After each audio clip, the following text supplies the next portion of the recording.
Dànsákì Elédùmarè ọba àjíkí ọba àjíkẹ́ bàbá tún gbébi gíga tí ń ṣe gíga tí ń fi gíga ṣẹlẹ̀ kábíyèsí Elédùmarè ọba mi òkè ọba lánàá ọba lẹ́ni ọba títí ayérayé. Adédoyin Kúkọ̀yí lórúkọ mi. Èmi lọmọ olómi méjì ọmọ àtẹ̀kọ̀ mọ́lẹ̀pọ̀ kan ìkan mímu ìka ìmọ̀ọ́mọ aládé mẹ́rìndínlógún bẹ́ẹ̀mi lọmọ àròbí ọmọ àtẹ̀rẹ̀. Ètò yín ètò gbajúmọ̀ òun náà mo tún mú wá fún yín lénìí gẹ́gẹ́ bí ìṣe wa ní gbogbo ìgbà. Olólùfẹ́ yín àyànfẹ́ yín ẹni tí ẹ kọ̀wé pé à ń láti gbé wá sórí ètò àwọn la máa ń wá lọ káàkiri. A bá wá wọn lọ sọ́tún a wá wọn lọ sósì títí tá a máa fi rí wọn mú wá ṣe rí àlejò wa lénìí. Gbà tá ti bẹ̀rẹ̀ ètò lẹ́tí ní pé ká pè wọ́n wá èmi ti ní màá sọ tá bá bẹ̀rẹ̀. A máa dúpẹ́ lọ́dọ̀ Ọlọ́run wípé èní ojúkojú wọ́n ráyè tiwa wọ́n ráyè tẹ̀yìn olólùfẹ́ wọn náà wọ́n ní ká má bínú àmọ́ gbogbo má bínú yẹn jẹ́ kán wá sọ fúnra ara wọn lórí ètò. Ẹ wò ká bẹ̀rẹ̀ ní pẹrẹwu ẹ jẹ́ kálejò mi máa wọlé bọ̀.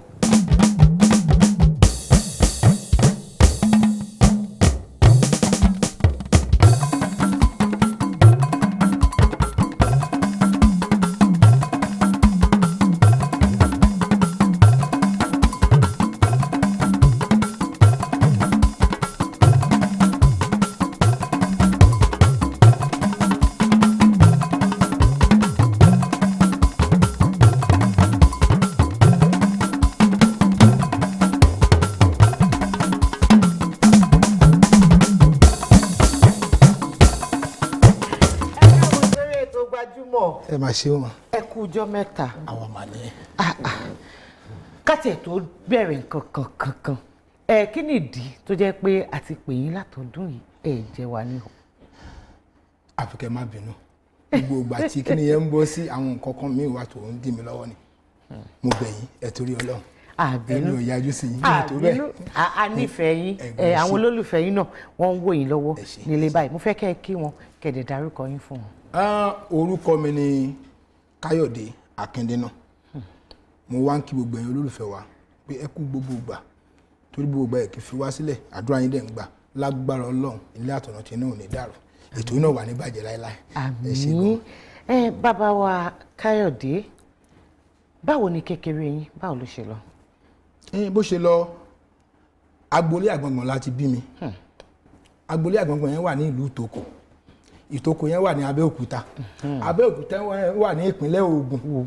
Ìpínlẹ̀ Ògùn yẹn wà ní orílẹ̀-èdè Nàìjíríà. Nàìjíríà yẹn wà lábẹ́ ìwọ̀ oòrùn Áfíríkà.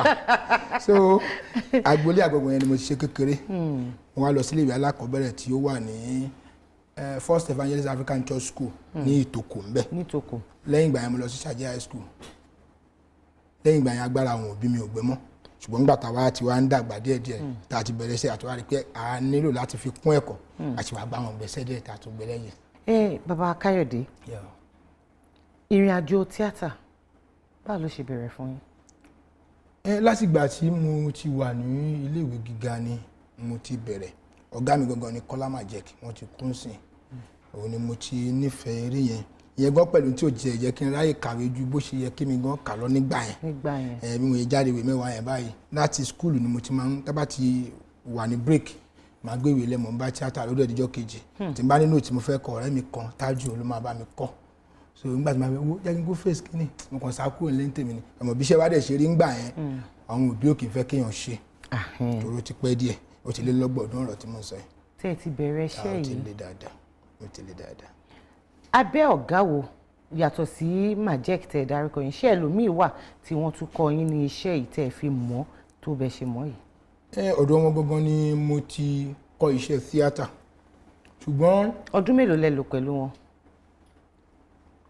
Nígbà yẹn akọ̀yìn ṣe lọ náà ni títí màá lò tọdún 13 pẹ̀lú wọn akọ̀yìn ṣe wọn ṣùgbọ́n nígbà tó wá di ayé di ọ̀rọ̀ onífíìmù dé mo ṣẹ̀ṣẹ̀ wá lọ sí ọ̀dọ̀ ẹ̀gbọ́n mi kan Ṣẹ́gun Adéníjì láńpẹ àwọn náà ti kún sí tó ní iléeṣẹ́ Samaye production mo ṣẹ̀ṣẹ̀ wá lọ kọ́ kí ni wọ́n ń pè ní sinimá kí ni wọ́n ń pè ní fíìmù lọ́dọ̀ àwọn. Nígbà tẹ́ bẹ̀rẹ̀ iṣẹ́ tíátà ń gbà yẹn àti nǹkan tí ó ń ṣẹlẹ̀ nísìnyí ṣé ká ní pé ìyàtọ̀ dáadáa ni ó dé bá iṣẹ́ yìí ni àbí ká fi ẹnu adákẹ́?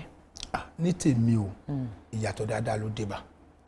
Ìdí àtìtúmọ̀ ní pé torí ń gbà yẹn àwọn òbí ò kì í fẹ́ káwọn ọmọ ṣiṣẹ́ yìí ń sì wọ́n ti mú wọn wá bá wa so ẹ rí pé tí ò bá ṣe pé bóyá nǹkan dáadáa ti wọ̀ kò ní rí bẹ́ẹ̀ ìfẹ́ la dẹ̀ fi ń ṣe nígbà yẹn kò sí ẹni tó ní lọ́kàn pàtó bá rí bàbá yẹn máa dá àwọn àti ẹ̀ ń rò ìfẹ́ iṣẹ́ yẹn lẹ mo bá wọn tán ní òun lèmi náà ní ìgbà tó gbà mí láì mo sá kúrò nílé mo lọ gbélé ọ̀gá mi Kọ́lá máa jẹ́ kí ìyẹn náà tó wá jẹ́ tó kù ládùúgbò wa wọ́n yà fi mí lẹ̀ ìyẹn wà lẹ́gbẹ̀ẹ́ ilé yẹn wà lẹ́gbẹ̀ẹ́ ilé àyìnlá ọmọ wúrà báyìí sọ yà fi mí lẹ̀ ẹ̀kọ́ díẹ̀ ló ń lọ kó wá tó di pé Ọlọ́run dẹ̀ wá ṣe olú ẹ̀ lólú ọmọ báyìí lónìí. Lẹ́ẹ̀kan ẹ ní kéèyàn ní àforítì òun ni ọba gbogbo nǹkan kí làwọn nǹkan tí ó dàbí ìpèníjà fún yín nígbà tẹ́ bẹ̀rẹ̀ ńgbà yẹn tó fi lè jẹ́ pé àwọn tẹ́ ẹ jọ bẹ̀rẹ̀ wọ́n ṣe kí ni wọ́n ferege tẹ́yìn dẹ̀ tú yìí fi dúró tẹ́ ẹ ràn rí mọ́ pé nǹkan tẹ́ fẹ́ ṣe ni. àwọn nǹkan tó jẹ́ nǹkan ìpèníjà òun náà làwọn nǹkan tí mo kọ́ sọ ṣáájú yẹn pé fún àpẹẹrẹ àwọn òbí èèyàn wọn kọ́kọ́ lọ́wọ́ sí ìwé náà fẹ́ kí n lọ kà wọn rán mi ní tíátà tí mò ń ṣe ń gbà yẹn ìṣòro kan nìyẹn lọ́tọ̀ ẹ̀wọ̀n wá bọ́ sílé onílé wá ń gbé pẹ̀lú èèyàn ibi tí ò sí yẹ tí ò sí oríṣiríṣi nǹkan lèèyàn máa rí kò jẹ́ pé owó kan wá wà ńbẹ̀. kí lèèyàn wá ṣe fún. akọ̀hún àjẹ́ láàárọ̀ ó tún lè jalè ló máa tún ṣùgbọ́n inú mi máa ń dùn tí n bá act. mo like acting gan kí n máa ṣe wẹ́rẹ́ mi máa ń dùn mi máa ń fìlẹ̀ ṣé ọ̀pọ̀lọpọ̀ gba yẹn kẹ̀ bí ká lọ ṣe flush home party ló pọ̀ jù so tó bá ti di àárọ̀ nǹkan tá a máa ń ṣe ni pé tá a bá ti jí nílé ọ̀gá wa everybody máa wá party lọ níbo ni wọ́n ti ń pa màálù everybody wa máa wá káàkiri a máa fẹ́ sẹ́ẹ̀rì so tó bá tọ̀ ọ̀gá party wà láàrin lẹ́sẹ̀ o ìwọ tó bá ti rí yẹn o ti so tá a bá ti wá débẹ̀ ìwọ tó ti rí yẹn náà ló máa ẹjọ́ àwọn wo ló ń ṣe nǹkan tàbí tó bá ti rí wọn ọkàn lọ́ba wọn ẹ̀ka sọ wọn ìpẹ̀lẹ́ àkóró èèyàn ọlọ́wọ́ fún mi ṣé ara wa tẹ̀ ń wò yìí ní eléré orí ìtàgé ní wa so àwa náà máa ń so bóyá tí ó bá ti di time kankan ọba eré eléré yìí o wọn fáwa náà ráyè bí ìṣẹ́jú mẹ́wàá ká ṣe òkè tó bá lè ti yàn lọ bá wọn àbá pàpàpàpàpàpà àlẹ́ pa ó àbá tún kúrò bẹ́ẹ̀ àtún lọ fún mi so bá yẹn ṣe nìyẹn. bẹ́ẹ̀ ṣe ń ṣe láyé ìgbà yẹn nìyẹn. àṣà jẹun kò sọgbọ́n náà míì tó fẹ́ bá wọlé jù bẹ́ẹ̀ náà lọ so bá yẹn ṣe nìyẹn. a dúpẹ́ lọ́dọ̀ Ọlọ́run àmọ́ orúkọ tí ọ̀pọ̀lọpọ̀ wa mọ̀ yín sí Paragon inú eré wo gan lẹ ti kópa nínú ẹ̀ ipa wo lẹ kó àti pé ọdún wo ni eré yẹn jáde. Mr. Paragon yẹn ó jáde nínú eré ìkan nínú àwọn ẹ̀gbọ́n wa ní industry olóògbé Ìṣọ̀lá Rójayé Ahmed Alasare àwọn ni wọ́n ní fíìmù yẹn kọ́lọ́mbà fi ọ̀run kẹ́wọ̀n mo ti ń ṣàwọn iṣẹ́ láwọn ìgbà yẹn ṣùgbọ́n fíìmù yẹn ni Ọlọ́run bá mi fi adé dé sí so nínú fíìmù wọn ni tó wá jẹ́ kó yàtọ̀ ni pé òṣèré oní tíátà ni mí ṣùgbọ́n mo kọrin fújì inú ẹ̀ ìyàtọ̀ tó wà ń bẹ́ẹ̀ nìyẹn kí ni ọjọ́ kan gbà eléyìí tún yàtọ̀ o èmi fúnra mi dẹ̀ compose nìyẹn fúnra mi èmi náà lọ. ẹ̀kọ́ díẹ̀ fún mi ní orin tẹ́kọ̀ ń gbà yẹn. ok mo rántí kan sí wọ́n ní òkè gájú òkè Mr. Paragon ẹgbẹ́ iṣu kọ́ nìyàn kọ́ máa fàdábà kan fi wé tólótóló kọ́ máa fọ ọmọ tó kú kan fi wọ́ ọmọ tó sùn lọ kàn máa bá ṣe èrè kan fi wọ́ ọmọlúwàbí Paragon kì í ṣẹgbẹ́ yín everybody ló mọ̀ yẹn mi ò dẹ́ ṣẹgbẹ́ wọn lóòótọ́ torí bẹ̀rẹ̀ gán lèmi ti ń kọrin lóru àwọn òkú so ẹjọ́ wa lè kọ́ kó bá mi ń bẹ̀ mi sì sẹ́ẹ̀tì wọn kì í ṣeré àwọn òkú lòun ń kọrin fún ní bẹ̀rẹ̀ gán lóru kì í ṣẹgbẹ́ wọn ẹni tó bá lè bẹ́ẹ̀ tó bá lè kọ́ ẹni tó bá láyà kó wá wọ̀ ó lọ kọrin fún òkú bẹ̀rẹ̀ gán. Gbajúmọ̀ lẹ́tọ̀ ètò ní Gbajúmọ̀. Mr. Paragon. Yes ma. Àǹfààní tá a gbé kalẹ̀ fẹ̀yìn àtàwọn olólùfẹ́ yín abala ẹ̀ òun la fẹ́ wọ̀ ní ìsìn. Òun là ń pè ní abala ojú abẹ. Níyì tó jẹ́ pé àwọn olólùfẹ́ yín wọ́n wá ní àǹfààní àti béèrè ìbéèrè tó ń rú wọn lójú nípa yín. Yálà ní nǹkan tí wọ́n ti gbọ́ sẹ́yìn ni tó ń rú wọn lójú àbí nǹkan tó fẹ́ ká ẹ túbọ̀ tàn mọ́lẹ̀ sí. Àwọn tó ní ìbéèrè ní àwọn tó ń dẹ̀ fẹ́ gbóríyìn fún yín àwọn náà wà ń bẹ̀. Abala yìí gẹ́gẹ́ bí mo ṣe sọ́lẹ̀ kan òun là ń pè ní ojú abẹ. Ṣé yá ká sojú abẹ ń kò? Nígbà tí dárúkọ abala yẹn mo ti mọ ohun tó kàn torí mi gan gbádùn mo máa ń wo ètò yìí dáadáa sókè ibẹ̀ ládé yìí ẹ ó yà mo rẹ́ yìí. Orúkọ mi ni Yusuf Tirimisiyu láti Ìbàdàn. Ìbéèrè tí mo ní fún Mr. Paragon ni pé a máa ń like gbogbo fíìmù tí wọ́n mọ áàtì ọmọ dùn mọ́ wa nínú púpọ̀. Ìbéèrè tá a wá ní fún wọn ni pé inú fíìmù Abẹ́òkúta nìkan ni a ti máa ń rí wọn àìrí wọn ní Ìbàdàn ọ̀ Èkó ọ̀ Ìṣàgámù ó ti jẹ́ pé ìbéèrè tí mo fẹ́ bẹ̀rẹ̀ pé ṣé wọ́n pè wọ́n ni àbí àwọn ni wọ́n fẹ́ jáde kúrò ní ìlú wọn àbí wọ́n pè wọ́n láti ta ìbéèrè tí a fẹ́ bí wọ́n léèrè nìyẹn. ìbéèrè tẹ́ni ìbéèrè mi ò mọ bí mo ṣe lè dáhùn ṣùgbọ́n máa sọ bó ṣe yé mi kò sí ibi tí mi ò ti ń ṣiṣẹ́ àná alánà ìmọ̀ṣẹ̀rí látọ̀yọ́ ni. látọ̀yọ́ Ọ̀yọ́ gangan Ọ̀yọ́ Aláàfin gangan so kò síbi tí mi ń ṣiṣẹ́ àti Èkó àti Ìbàdàn kò síbi tí mi ń ṣiṣẹ́ Òṣogbo kò síbi tí owó bá ti pè mí tí mi ò kí ń lọ ṣiṣẹ́ ṣùgbọ́n mi wàá mọ ojú tẹ́lẹ̀ yẹn fi wò ó. bóyá ọ̀pọ̀lọpọ̀ eré tí àwọn máa ń wò. bóyá wọn fíìmù Abẹ́òkúta làwọn máa ń fẹ́ ṣé mo àwa náà ló lórí fíìmù bí nǹkan máa ń Abẹ́òkúta náà ló lórí. òun náà ṣe máa ń fẹ́ dùn bí àyàn ló fà ẹ ṣé mo dúpẹ́ lọ́wọ́ yẹn kú àkíyèsí. jẹ́ tún padà sójú abẹ́. orúkọ mi ni Agbájọlá Stella mo ń sọ̀rọ̀ láti ìlú Àkúrẹ́ mo dẹ̀ fẹ́ kí Mr. Paragon máa ń gbádùn eré máa ń láìkì ẹ̀ gan so Ọlọ́run àti màmá fún wọn lọ sókè ní gbogbo ibi tó bá ti ń lọ. ẹ ṣé mo dúpẹ́ o olórí kan náà ti kó ni mo máa ń gbádùn ẹni tó bá ti ń gbádùn mi so èmi náà gbádùn wọn. ẹ̀yin náà gbádùn wọn. Ọlọ́run á bá mi dúró tì wọ́n Ọlọ́run á gbádùn àwọn náà. àmín.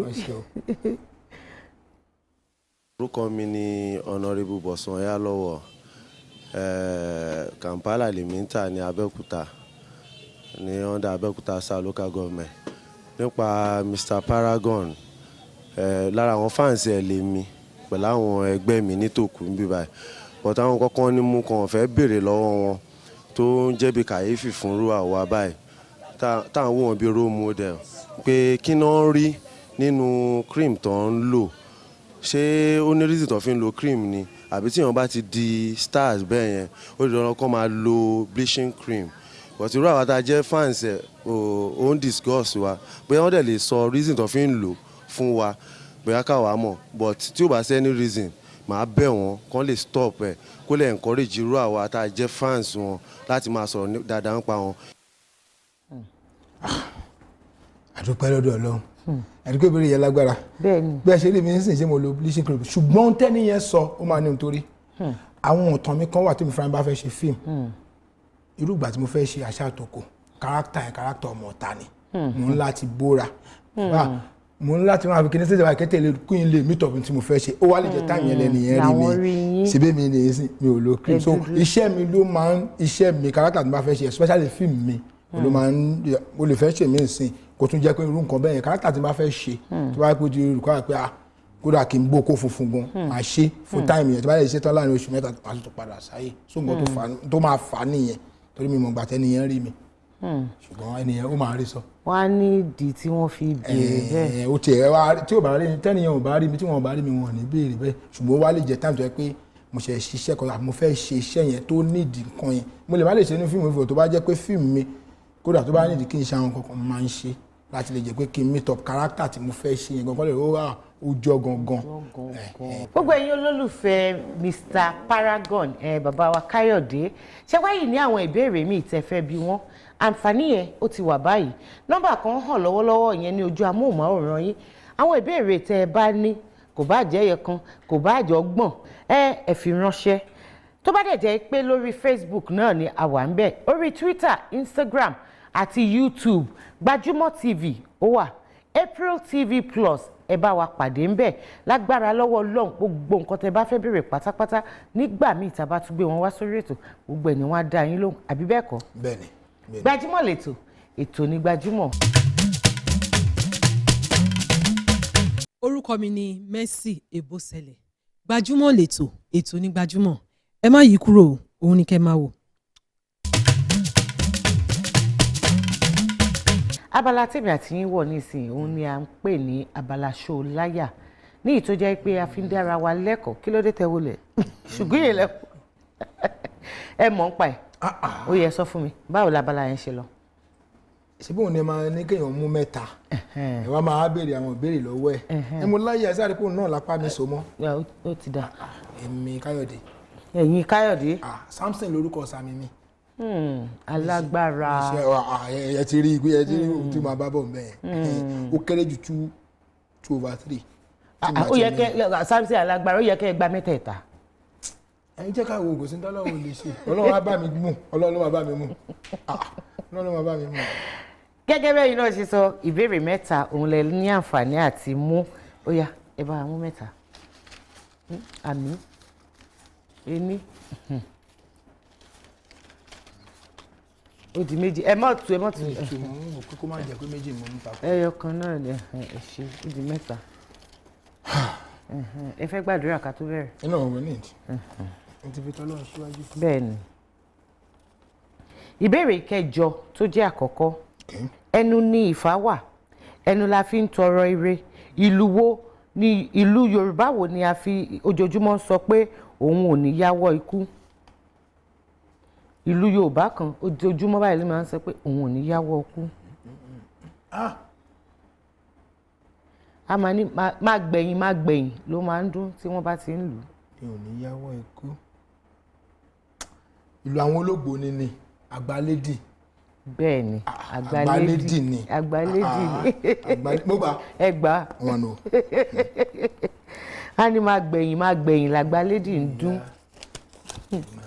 ìbéèrè karùn-ún tó jẹ́ ìkejì tí máa kà fún yín bẹ́lẹ́gúngún bá kú egungun á jó bọ́lọ́dẹ bá kú ọdẹ á ṣeré ìṣípà ọdẹ ẹyẹ wo ni aṣípa láàrin àwọn ẹyẹ tí àwọn ọdẹ gidi bá pa tí wọ́n gbọ́dọ̀ máa ṣe ìṣípà fún. táwọn ọdẹ bá pa ẹyẹ yẹn. bẹ́ẹ̀ ni wọ́n láti ṣípà fún. ẹnu ẹgún báyìí. kó má bàa fa ìdíwọ́ fún wọn. bọ́ mi ò rántí orúkọ ẹ̀ mọ́ mo rántí pé ẹnu ẹgún báyìí ẹnu ẹgún bọ́ ẹnu ẹgún kọ́ lórúkọ ẹ̀. ẹyẹ igún. igún kọ́. àkàlàmàgbò. mi ò mọ̀. ẹyẹ yẹn ó pupa lára ó ní dúdú ó ní pupa. mo ti mọ̀ tó máa ń ṣípẹ́ ẹyẹ ẹ̀gà ni. ẹ̀gà kan. ẹ̀gà pupa. ẹ̀gà pupa ẹ̀. ẹ̀lúùlù. ẹyẹ ẹ̀lúùlù. bẹ́ẹ̀ ni ẹyẹ ẹ̀lúùlù. ẹ fẹ́ sọ. ẹ̀lúùlù mi mọ̀ pé ẹyin lágbára tó bẹ́ẹ̀ o. bẹ́ẹ̀ ni táwọn ọdẹ bá pa wọ́n láti ṣípà fún kó má bàa lè fa ìdíwọ́ fún wọn. kó má pa ń gbà yẹn mélòó ní gbogbo ara ẹ̀ gan. ìbéèrè kẹta tó jẹ́ ìkẹta kí ni ohun tí kì í bá ní jà kó tó dá ni.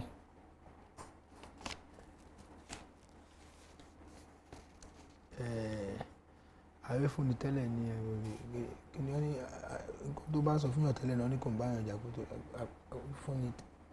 ẹ bá mi tún sọ ẹ bá mi tún sọ. kí ni ohun tí kì í bá ní jà kó tó dá ni.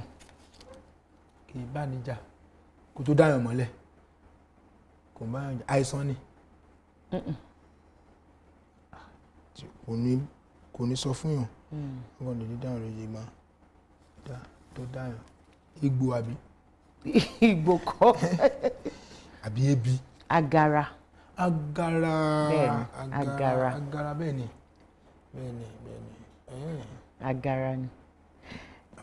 a dúpẹ́ pé ẹgbà kan nínú mẹ́ta ìdí tá a fi gbé abala ìkalẹ̀ gẹ́gẹ́ bí mo ṣe sọ lẹ́ẹ̀kan láti máa fi gbé àṣà ìṣe àti èdè Yorùbá ká máa fi gbé lárugẹ. bẹ́ẹ̀ni torí àwọn nǹkan tèmi gan ò mọ̀ tẹ́lẹ̀ mo ti mọ̀ lónìí báyìí látòrí èdè. ẹ ṣé Gbajúmọ̀ lẹ́tọ̀ ètò ní Gbajúmọ̀ abala Gbajúmọ̀ ń jó òun ló kàn báyìí ẹ bá ń gbóhùn sókè Mr. Paragon fẹ́ jó.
láyé gbà ẹ̀ nìyẹn. ojú wa rí tó ijó gidi ni. ẹ ṣé gan ni Mr. Paragon láti ọ̀dọ̀ olóòtú àgbà ètò gbajúmọ̀ wọ́n ní pé ká fún yín ní ẹ̀bùn yìí. ẹ̀bùn náà tún wá láti iléeṣẹ́ Dúpẹ́ Cosmetics tí gbogbo èèyàn mọ̀ sí alájà ṣáínṣáín.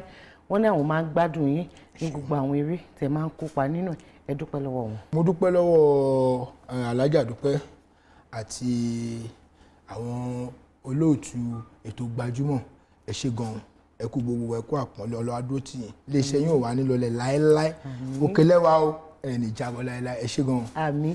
kí ni kí àwọn olólùfẹ́ yín kí ni kán máa retí látọ̀dọ̀ Mr. Paragon láìpẹ́? wọ́n ti mọ bí mo ṣe ń ṣe ẹ̀kan lọ́dún náà ní sinimá mi kì í ṣe oní gbogbo ẹ̀kan lọ́dún tó jẹ́ tèmi o gbogbo tí máa mi sọ tí wọ́n tún máa retí tó dáa kán ẹjọ́ ẹ máa túbọ̀ máa gbàdúrà yẹn fún àdúrà yín ṣe á dẹ̀ máa bá àwọn ọmọ yín náà àti ilé yín nǹkan tí náà ò ní dàrú àdúrà lálẹ́ ẹ̀yin náà dẹ̀ ṣe ń bọ́ atọ́kùn adúpẹ́ lọ́dọ̀ ẹ ṣé gan ni. ẹ̀yin olólùfẹ́ ètò gbajúmọ̀ èmi náà fẹ́ máa dúpẹ́ lọ́wọ́ yín wípé ẹ kú àdúrótì ẹ kú gbà gbogbo wa ọlá yín ọlá Ọlọ́run òun làwa náà fi ń mí ìfẹ́ tẹ́ wá ní sí wa lágbára Ọlọ́run iná ọ̀fẹ́ náà kò ní kú ètò yìí náà á tún dẹ̀ máa lọ sókè sí ni lọ́lá Ọlọ́run àti lọ́lá yín ẹ bá wa dòwò pọ̀ ẹ wá wa délé iṣẹ́ wa nọ́mbà yẹn ó ń hàn lórí amóhùnmáwòrán yín ẹ̀yin náà mọ̀ pé tẹ́ bá ti polówó ọjà yín lórí ètò yìí àtàjèrè àpamọ́wọ́ owó bẹ́ẹ̀ lọ́lọ́run máa ṣe. Adédoyin Kúkọ̀ yìí ọmọ yín olólùfẹ́ yín ló ń fi àsìkò yìí dágbére pé láyọ̀.